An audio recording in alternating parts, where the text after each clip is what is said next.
O time de Camerún que está em grupo A junto com Brasil, Croácia e México, ganhou juega de fogueo ayer contra Macedônia e teve uma vitória de 2-0. Ambos gols acá de 2 tempos. E só voltamos a continuar o campeonato de caballeros a start. E damanan de Jaguars está propinar Aruba Bank Lady Tigers de 2 derrotas atrás de outro. Después que Aruba Bank Lady Tigers gana 10 juegos en fila India, Jaguars encabezada para Kathleen Germán dale damanan de banco 2 derrotas atrás de outro. Turcosa Musa que está mesmo 2 equipos na longa e final de softball feminino. Seguro. Vete que o time não preparado devidamente de 6 de março, mas o tour vou mira a crescer durante o campeonato. Nós temos esse time novo, Cheetah, que está batendo super bom, aunque não está portando no último lugar. Nós temos Tanquilander Giants, aqui tem 3 ou 4 vezes ganhar, que normalmente não está assim. Nós vamos mirar progresso e hope de não muito young, e isso nós estamos contentos. No mesmo momento que o juego de damas estava tomando lugar, arriba outro feld na post chiquito a start campeonato de caballeros.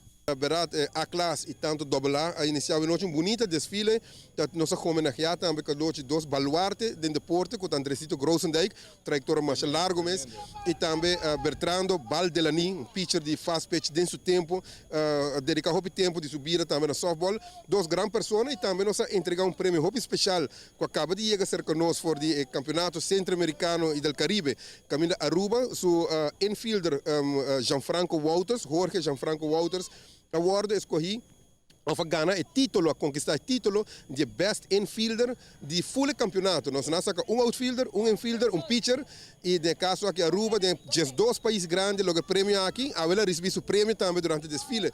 Mas eu quero muito contento, muito coisa não bom, passando no deporte de softball, sou orgulhoso que você também está querido durante o deporte, passando riba mensagem aqui para o povo de Aruba para mim, mas muito contente e orgulhoso de inteiro o campeonato.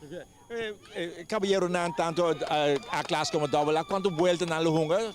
Na Luhunga 2 vueltas até agora aqui, tanto a classe AA Luhunga 2 vueltas, quizás a classe dorco um tique menos time vai 3 vueltas e depois vai page system playoff, que é algo prescrito internacionalmente, que vai 1 com 2, 3 com 4, elimina outro e vai ter final de best out of 5 16, o qual vai tomar lugar, acaba de consumir noite, ambos fel ocupar para boa vega feminino, para riba vega masculino, muito contento e nós esperamos a boa casa também que doce seguro para vindo na porta e sostém na deporte de softball. Bom, fim de semana só volta a seguir, vai 2 treinos allá na Post Chiquito.